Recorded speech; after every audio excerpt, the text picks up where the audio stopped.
आप देख रहे हैं बिहाइंड द कर्टन, यानी पर्दे के सामने कुछ और पर्दे के पीछे कुछ और। तो क्या है आज पर्दे के सामने और उसके पीछे क्या है?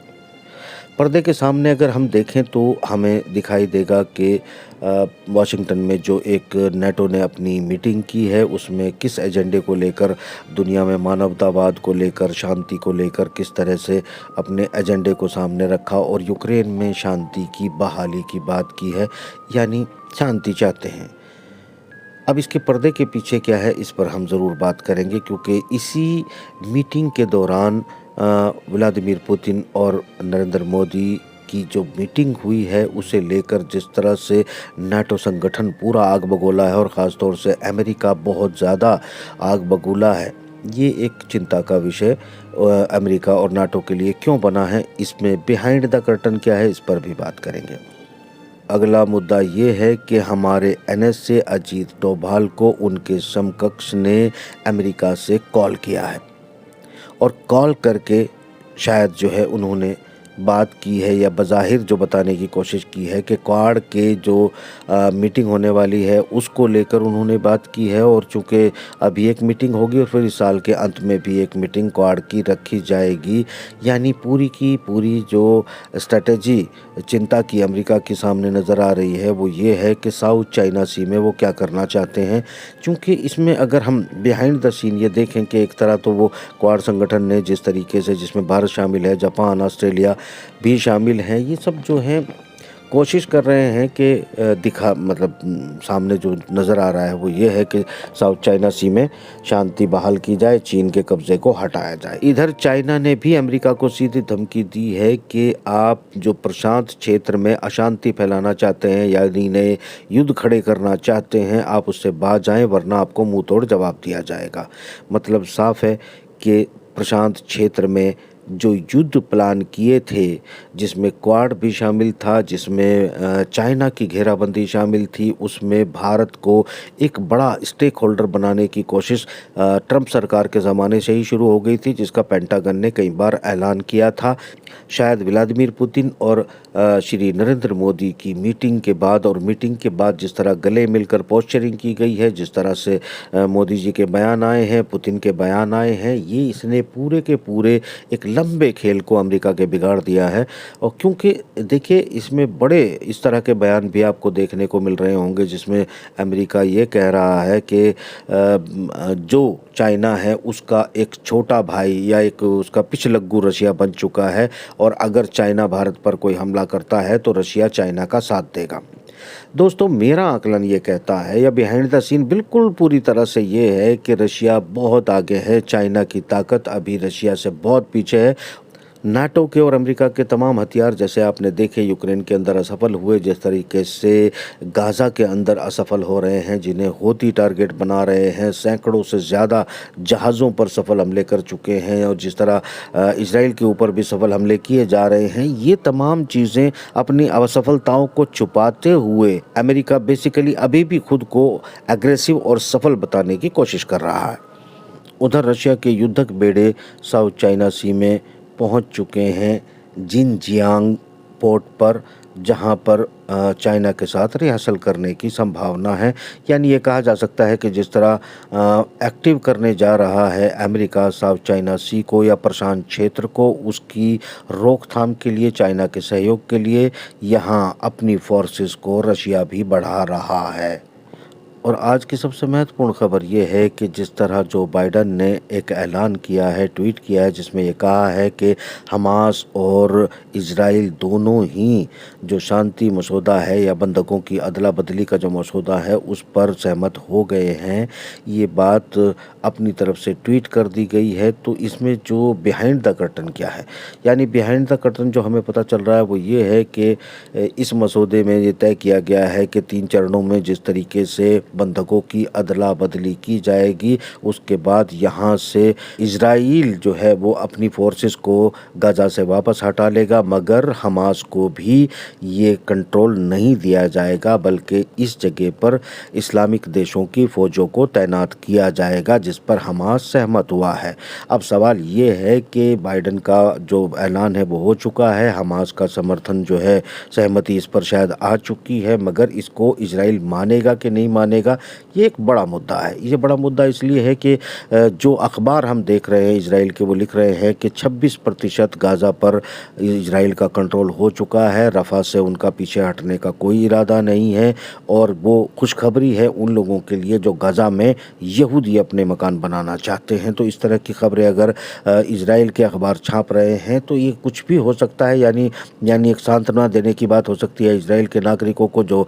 देश छोड़ के भाग रहे हैं, या फिर अपनी फोर्सेस को एक हौसला देने की बात हो सकती है जो मना कर रही है कि हमें इस वक्त बहुत ज़्यादा हथियारों की या फिर नई प्रणाली की ज़रूरत है जो हम हिजबुल्लाह से टक्कर ले सकें। उनके जो फौजी कमांडर हैं उनके बीच में तू मैं तक हो चुकी है। तो कुल मिलाकर ये है कि देश के अंदर, इजराइल के अंदर जो है जनता वो सड़कों पर है, रुकावटें खड़ी कर रही है। इधर नेतन्याहू मानने के लिए तैयार नहीं है, और उधर अमेरिका ये कह रहा है कि हमने मसौदे को तय कर दिया है और इसको सब एक्सेप्ट कर रहे हैं। तो ये लागू होगा कि नहीं होगा, इस पर हम फिर से बात करेंगे। फिलहाल की अपडेट इस मामले की हमने कर दी है। अब आते हैं कि बिहाइंड द कर्टन जो नाटो का जो समिट था उसमें क्या तय हुआ है। यानी बज़ाहिर तौर पर वो दिखा रहे हैं कि वो दुनिया के में बड़ी शांति के हमदर्द हैं और बड़ी दुनिया में शांति चाहते हैं, मगर क्या वो सचमुच शांति चाहते हैं? इस पर अगर हम थोड़ी सी नज़र डालेंगे तो आपको पता चलेगा कि जहाँ जहाँ नाटो की मौजूदगी रही है वहाँ वहाँ अशांति रही है। यानी जब से नाटो ने अपनी कमान को एक्टिव किया था गल्फ़ के इलाके में, पहले इराक गया, फिर लीबिया गया, उससे पहले ईरान और इराक लड़ता रहा, कुल मिला के फिर यमन और सऊदी की हो गई, यानी फिर बशर अल असद को घेर लिया। जहाँ जहाँ पर नाटो की मौजूदगी होती है वहाँ शांति का कोई मकसद नहीं होता है। यानी ये लोग जो सरेआम दुनिया को दिखाने की कोशिश करते हैं, और ये जिस चीज़ को शांति कहते हैं दुनिया को समझना पड़ेगा, क्योंकि जब इसी मीटिंग के अंदर नाटो की हथियार बनाने वाली कंपनियों को बुलाकर पेंटागन की सेक्रेटरी का ये कहना कि आगे आने वाले दिनों में हथियारों की भारी ज़रूरत होगी, आपको भारी तैयारी करने की ज़रूरत है, और आपके लिए खुला बाज़ार बहुत तेज़ी से आपको मुनाफा देने वाला है। ये सिचुएशन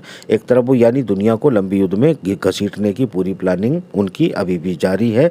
यही वजह है कि हंगरी के राष्ट्र अध्यक्ष विक्टर ऑर्बन ने जब ये कहा कि हमें यूक्रेन में शांति करने की ज़रूरत है, हम रशिया को नहीं हरा सकते हैं और रशिया से बात करके इस मामले को निपटाना चाहिए, जबकि ब्रिटेन सहित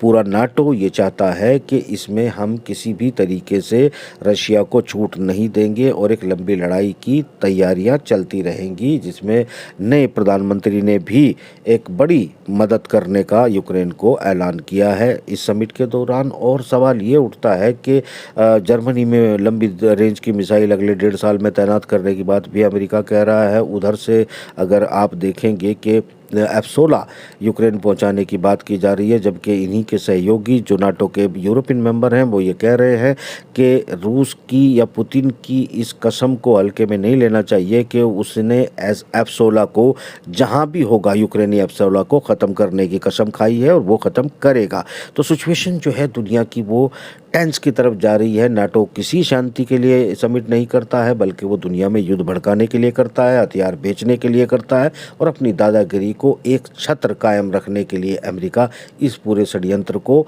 शांति समिट कहता है। तो सवाल ये उठता है कि आने वाले दिनों में क्या हम लोग शांति देख रहे हैं, या फिर हम देख रहे हैं कि गाज़ा में समझौता होने वाला है, या यूक्रेन का मामला शांत होगा, या फिर जिस तरह भारत को लेकर चिंताएं जाहिर की है, भड़क उठा है ये नाटो का समिट, और जिस तरीके से मोदी और पुतिन की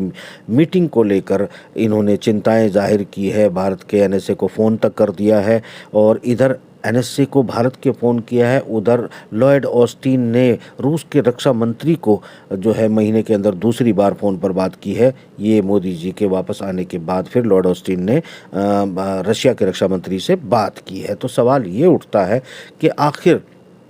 मोदी जी की रशिया यात्रा को लेकर इतना चिंतित नाटो क्यों हुआ कि एक तरह से भड़क गया है। तो बिहाइंड द कर्टन आपको क्या नज़र आता है? बिहाइंड द कर्टन मुझे जो नज़र आता है वो बड़ा सीधा नज़र आता है कि जिस तरह पेंटागन ने कई बार ऐलान किया था ट्रंप काल में कि हम भारत को चाइना के खिलाफ एक बड़ी जिम्मेदारी सौंपने जा रहे हैं, उसकी तैयारियां भी की गई, उसके क्वाड भी जो है में भारत को शामिल किया गया, उसके बाद बेका भी एग्रीमेंट किया गया, उसके बाद तमाम जो छूट थी रशिया से एस्परोंडर लेने के बाद भी पाबंदी नहीं लगाई गई, ईरान से तेल लेने के बाद भी पाबंदी नहीं लगाई गई, यानी तमाम छूट देने के बाद भी भारत को तैयार किया जा रहा था कि उसे चाइना के साथ लड़ना है। और एक तरफ अमेरिका के एक्सपर्ट, उनके राष्ट्रपति, उनके जो अखबार और मीडिया है वो ये कहता है कि रशिया जो है वो चाइना का पीछे लग्गू हो गया है, भारत को नहीं बचाएगा। दूसरी तरफ यानी